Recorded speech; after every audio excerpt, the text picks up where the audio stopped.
Hello people, in this video we want to cover anti-anginal drugs, that is nitrates pharmacokinetics. Okay, so first of all let us see what we have seen so far. We started off with the anti-anginal and anti-ischemic drugs. Then we saw that nitrates are here.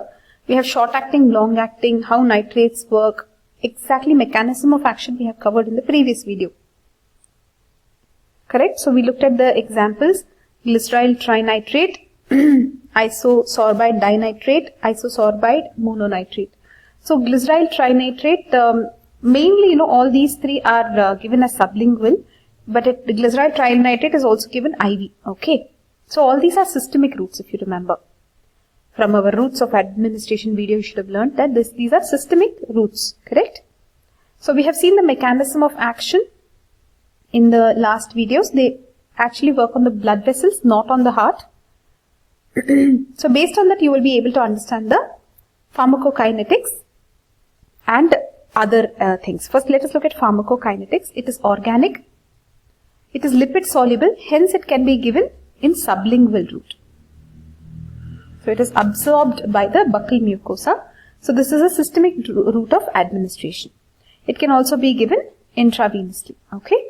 So it is basically, as it is lipid soluble, it is well absorbed by buccal mucosa, intestine, skin, etc. So even transdermal patches are available of glyceryl trinitrate. Interesting, right? So these have high first pass metabolism, except isosorbide mononitrate. So they go through the liver and get metabolized. So they are metabolized in liver. They are denitrated by glutathione reductase and a mitochondrial aldehyde dehydrogenase enzyme. Okay. So glutathione is used to denitrate this drug, nitrate. Okay. So let's move on. So as usual, the metabolites are excreted in urine. So metabolized in liver, excreted urine. These are standard things that you will write. Here just one word extra, glutathione. Glutathione is used. If you want, you can highlight that. Glutathione is used, and also aldehyde dehydrogenase is used. Okay.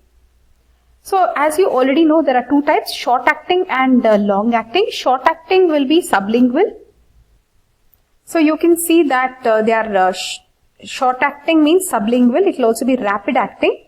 So sublingual is the actual use, most of these are given sublingually. Long acting, if you give orally, it will be long acting. Actually, they give transdermal patch so that there can be prolonged effect. Okay. Because it will be released in calculated doses, correct? So even if it is short acting, there will be constant release of the drug into the system, and skin can absorb these nitrates, correct? They are organic and they are lipid soluble. Okay. Next, we have to look at the adverse drug reactions. Now let us move on to the adverse drug reactions of anti-anginal drugs, that is nitrates. Okay, just we are looking at nitrates. So are you awake? So what are we doing now? What did we finish? We finished the pharmacokinetics of nitrates. Now we are moving on to adverse drug reactions. Okay. So mainly what it does vasodilation. Because of vasodilation, what will happen? Excess blood flow to the brain, headache. So, but after some time the tolerance will develop if they use continuously. Then postural hypotension. Why?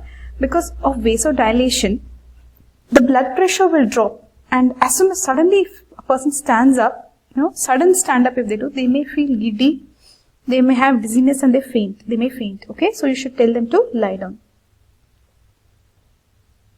Tell them to lie down and get up slowly. Is this spelling correct? Lie? Tell them to lie, no? Tell them to lie down. Okay. Flushing. See, this photo indicates flushing. Because of vasodilation, right? There is, you can see that kind of blood. Okay. Flushing. Spit out as soon as angina relief. So this is how you will handle the adverse drug reactions. Spit out as soon as angina relief. This is the solution to these adverse drug reactions. Okay, then if you take overdose of nitrates, what will happen? methemoglobinemia will occur. So there will be more methemoglobin. So methemoglobin cannot carry much oxygen. So they can okay, so there's basically less hemoglobin available to carry oxygen. Okay, methemoglobin can occur due to nitrates. This is some point I have a feeling you will forget. So let us tell it in our recorded voice. Wait. Overdose of nitrates can result in methemoglobinemia. Methemoglobinemia can result due to overdose of nitrates. Thank you so much. So in this video we have covered the pharmacokinetics, right, of nitrates, and we have looked at the adverse drug reactions. Next we will move on to drug interactions. I think this is the last point to cover here.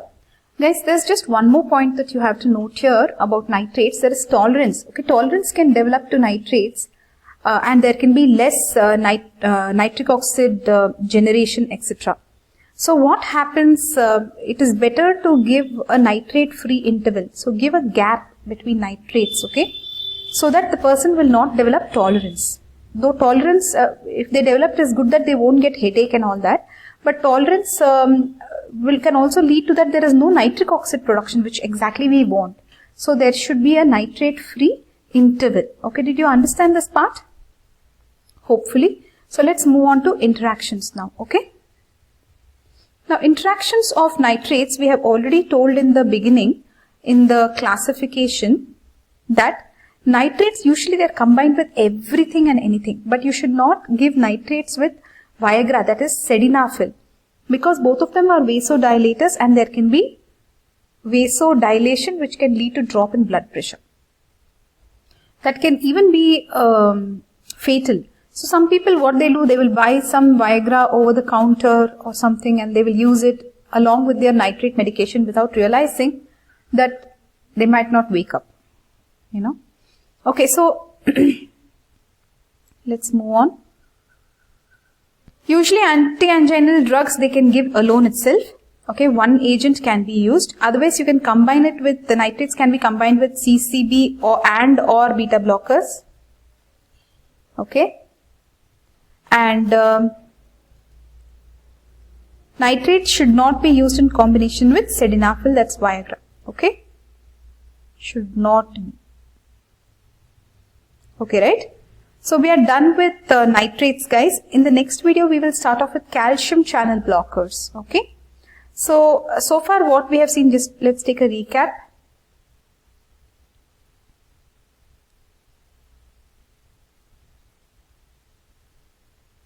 So here we have looked at nitrates. We have to move on to calcium channel blockers. Beta blockers, they are already covered in anti-adrenergic drugs. Potassium channel opener, we won't be covering in detail. Basically, the potassium goes out. So, hyperpolarization, relaxation of smooth muscle, they will reduce the afterload. Calcium channel blockers and potassium channel blockers, both of them are same. They reduce afterload. Okay. So, in the next video, we will be looking at details of calcium channel blockers. Continuing. Nitrates we started off with, they can be given IV or sublingual. Sublingual, they can be given as sprays or tablets or anything. So everything is given systemically. Route of administration, systemic. How they work?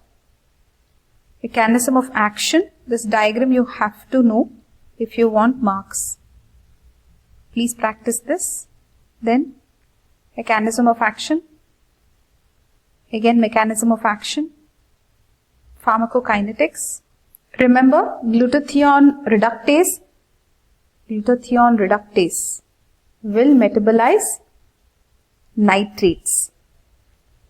Glutathione reductase will metabolize nitrates. Thank you so much for saying that, baby. So what the baby says is glutathione reductase will metabolize nitrates, okay, in liver. There's another enzyme also, aldehyde dehydrogenase. Okay, let's move on now. Adverse drug reaction.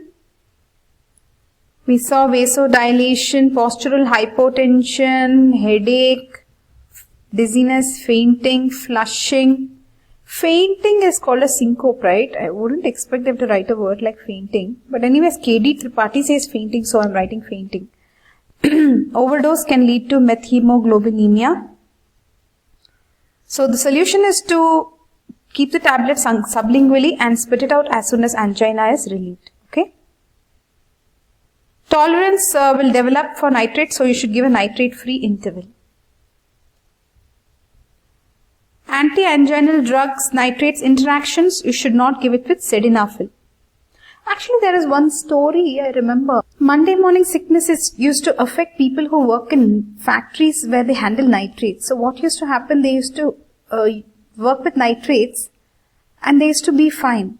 When they go weekend home and they have no exposure to nitrate, so what happens, they start getting this, when they come back on Monday, they are getting headache, dizziness, etc. Side effects of nitrates again. Okay.